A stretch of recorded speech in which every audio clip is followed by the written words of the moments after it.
Hello and welcome to C3IFT presented by Pierpont EMS. We're going to be taking you through several modules of the online C3IFT course, and then when we meet for practical sessions we'll be going through a lot of the skills that we'll talk about in the next few presentations. So thank you for joining us and we hope you enjoy the program. Module 1 is going to be an introduction to transport medicine. We're going to talk about the different types of transports, the different levels of care, and the different requirements that you'll need to be able to conduct transports outside of your normal 4000 series paramedic protocols. So for this presentation, we're going to talk about what is C3IFT. We're going to talk about what interfacility transports are and who has the liability. And we're going to talk about the difference between C3IFT and critical care transports. An interfacility transport, or IFT for short, is transport of a patient from one hospital to another. Most of the time it's for specialty care, like for trauma surgery or cardiology. For example, a patient goes to an outlying hospital having chest pains. Turns out they're having a heart attack, but the outlying hospital doesn't have a cath lab, so they have to go to a bigger hospital that has the capability to do a PCI. There are plenty of laws that govern how a patient can go from one hospital to another, and most of the time this happens by ambulance. C3IFT was invented in the early 2000s, and it was invented as an extension of the scope of practice for a standard West Virginia field paramedic. C3IFT is something that is unique to West Virginia. If you go in other states, that's not going to be something that you will see. It's unique to West Virginia. It is the transport of a stable patient. Really, any patient that's actually unstable should be going by critical care transport. It involves taking drips, lines, and devices that a normal paramedic would not be able to do. For example, heparin. We take heparin as a C3 transport all the time, but that's not something we do in the field. It does involve some extra training, which we're doing right now, and it involves a certifying exam that you must get a passing score of 76 on. A little bit about the history of C3IFT. In the 1970s, there was really no unified EMS in West Virginia. There were basically fragmented services with no statewide protocols or anything like that. It was very fragmented, very regional. In the 1990s, statewide protocols came out. They came out with regional medical command centers, and CCT started, the critical care transport. In the early 2000s, they figured out there was a gap between CCT, which was the critical care transport, and the regular field paramedic. So that's when they created C3IFT, which again is the transport of stable patients with lines, devices, and medications outside the scope of practice of a normal field paramedic. What is the difference between CCT, or critical care transport, and C3IFT? CCT is more training. It requires 3 years of field experience before you can take that class. It's about a 15-week class, and then there's a test at the end. The biggest difference is the liability. When a CCT crew shows up at a sending hospital, they're assuming the liability for that patient. They're going to take over the care, and they're going to form their own care plan in conjunction with the sending and the receiving physician. With a C3 transport, the sending physician is going to keep the liability, and they're going to provide orders for transport. Interfacility transports are classified by what type of care the patient needs. A Class 0 is a specialty care transport. That's like your neonatal intensive care teams and your pediatric teams that come from Ruby most of the time in our state and go pick up sick kids from outlying hospitals. You never really know what the crew makeup is going to be for those. It could have a respiratory therapist or a mid-level like a nurse practitioner and a couple nurses, or may have like perfusionists, different things like that. So that the specialty care Class 0 transport is really outside the purview of the Office of EMS. They kind of go do their own thing, and they're functioning under the care center that they work for. Class 1 is mobile critical care paramedic and a mobile critical care nurse. Class 2 is 2 mobile critical care paramedics. There's also a pilot Class 2 program where a CCT paramedic can get on a regular ambulance and use equipment from the sending hospital to take a CCT call. That's only a pilot program right now. Only a few agencies are doing it. Class 3 is the C3IFT paramedic. That's what you guys are learning to do now. Class 4 is your field paramedic. Class 5 is your advanced care technician, or the old EMTI 99, which if things continue the way they're going right now, the state of West Virginia will no longer have ACTs after 2019. And Class 6 is an EMT basic. Classifications of medications. If you look in the online course, you're going to find a medication chart that shows you different medications and what class they are. So it might say something like a 1A 3C. That would mean that to administer that drug primarily, you would have to have a mobile critical care nurse on board, but you could monitor the infusion as a C3 paramedic. It'll make more sense here in a few minutes. A good example of your medication chart in use is a nitroglycerin drip.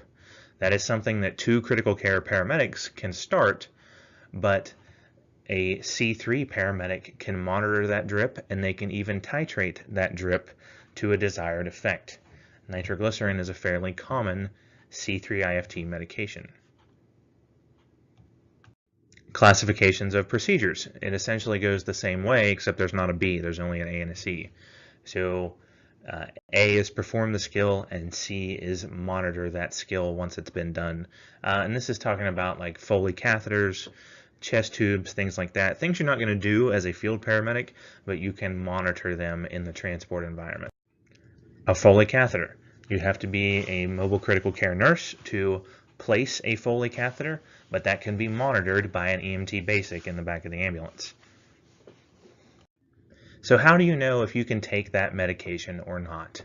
There is a West Virginia medication classification sheet that is on the state website. It's on the Paramedic Protocol Provider app if that's something you use, and you can look for the medication and see what class it is. If the medication is not on there, then you can contact Medical Command. A lot of times Medical Command is fairly stringent about what they will let you take and what they won't. If it's not on a list, most of the time you won't be able to take it, but it never hurts to ask. And you may look at that list and think, wow, this is not a lot. Be patient. It's changing soon. As you're watching this, there is a committee at the state level that is working to change and update C3IFT. So even though you guys are going through the class now, probably by middle of summer, you'll have to go through an update that goes over all the changes that are being talked about at the state level. Laws. Remember I said earlier, there are laws that govern how a patient can be transported from one hospital to another. These are the big ones, EMTALA and COBRA. EMTALA is the Emergency Medical Treatment and Active Labor Act. What the nuts and bolts of that law is that a patient must be stabilized to the extent the sending facility is capable. In COBRA, patients must be examined and treated prior to transfer.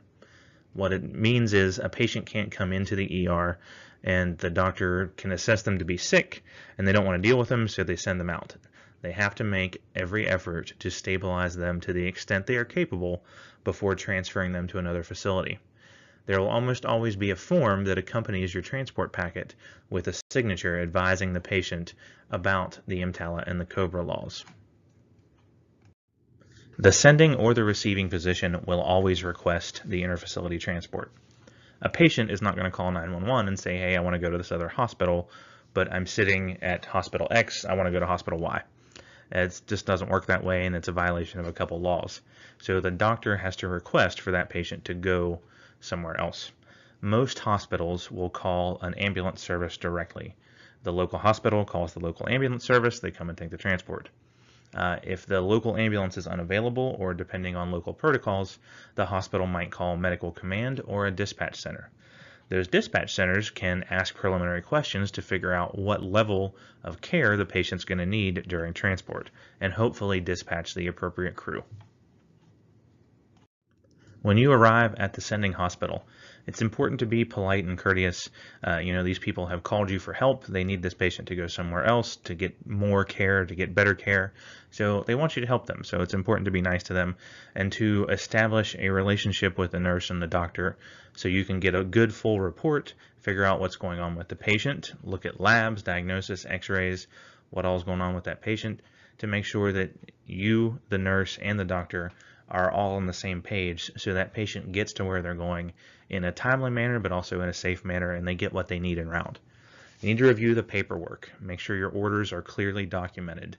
If the orders are unclear or you think you might need additional orders, make sure you talk to the doctor. You have to make sure a destination is listed. A patient just can't go from hospital Y to hospital X. They have to have a destination at hospital X, like they're going to the 6th floor, room 610, or they're going to the ER, or they're going to ICU bed 4. You can't just say, hey, I'm going to go and figure it out when I get there. It doesn't really work that way, especially with larger hospitals. They have bed coordinators that have to work all this stuff out. So make sure a destination is listed. And then you want to go assess the patient. Assessing a patient for transport is really no different than assessing a patient in the field. We just add some things to it. You go down through your ABCs like we would with a patient in the field. You want to document your initial vital signs, the vital signs that the hospital has. It's like your baseline vital signs that you would take on a patient in the field. Then we add some stuff. We look for their lines. Do they have peripheral access or do they have central access, and do their lines work? I can't tell you how many times I've taken a patient from one hospital to another and went to use the IV on the way for a medication or whatever and found out that it didn't work. Do they have any drips running? Do they have devices, chest tubes, Foley catheters, things like that? Do they have an airway in place? Are they intubated? Is it secured? And then do a mental status and pain assessments check. One of the more common C3 transports is administering pain medication en route. So it's important to get a pain assessment before you leave and then on the way so you know when to give pain medicine. During transport, monitor your patient in accordance with what the hospital wanted. If they want neurological exams every 10 minutes, you should be doing neurological exams every 10 minutes. If they want you to do a 12 lead, you should be doing a 12 lead. And then follow your written orders for pain, sedation, titration of drips, whatever. If problems arise, and sometimes they do, call back to the sending physician first. Medical command is going to be hesitant to help you because essentially another doctor would be interfering with a care plan that another physician had set. They will help you if you need it, but it's best to call back to the sending physician first. Call back to the ER or wherever you left from, ask to talk to the doctor, tell them what's going on, and see if they can give you a verbal order over the phone. Once that verbal order is received, it's important to go back and have them document it on your order sheet, so when all your paperwork's in order, it all looks the same. If you call back to the receiving or the sending hospital and the physician's not available or they don't want to talk to you, then you can always contact medical command and they will help you. And then notify the receiving hospital and update them with an ETA. When you arrive at the big hospital or the receiving hospital, make sure you present your bedside report, how you found the patient, what you did for them before you left or en route, and how they responded to it. So the receiving nurses and doctors get a picture of not only how the patient was, but how they are now and what happened en route. Turn over all your documentation and your reports to the receiving hospital, and make sure you recover any equipment that you might have borrowed from the sending hospital. Most of the time that equipment is an IV pump. We don't carry IV pumps on the ambulance, so we have to take them from the smaller hospitals. But the smaller hospitals need those. You know, they only have so many IV pumps for the whole place. So make sure you recover that and take it back. If you leave it there, who knows when or if it will make it back to the smaller hospital. So make sure you grab that before you leave. Key points from this first section of C3IFT. Make sure you get all the orders you think you're going to need before you leave the hospital. It's much harder to get orders over the phone once you have already left. So get an idea of what's going on with that patient and try and anticipate what you might need on the way to the hospital. Obviously, you can't anticipate everything that might happen, but you can get a good idea of what's going on with that patient and think ahead and plan for what you might need while you're going to that next hospital. Next point is don't let them dump a train wreck on you. Sometimes there's a patient that's as stable as they're going to get at a sending hospital. And sometimes people don't want to do their job and they don't want people to die in their ER. Make sure you know the difference. You'll go to these little hospitals and they will try and dump these really, really sick people on you. And that's not what C3IFT is all about. These really super sick patients are more geared towards a CCT transport. So don't let them dump a train wreck on you. But sometimes they're as stable as they're going to get, so make sure you can know the difference. And then have a conversation and a relationship with your sending physician. It's a trust relationship. They're trusting you with their liability and with their patient to get to the next hospital. You're trusting them to give you the tools you need to make it to the receiving hospital. Have a good conversation before you leave. Talk about your plan, the doctor's plan, make sure they match up, make sure everybody's on the same page.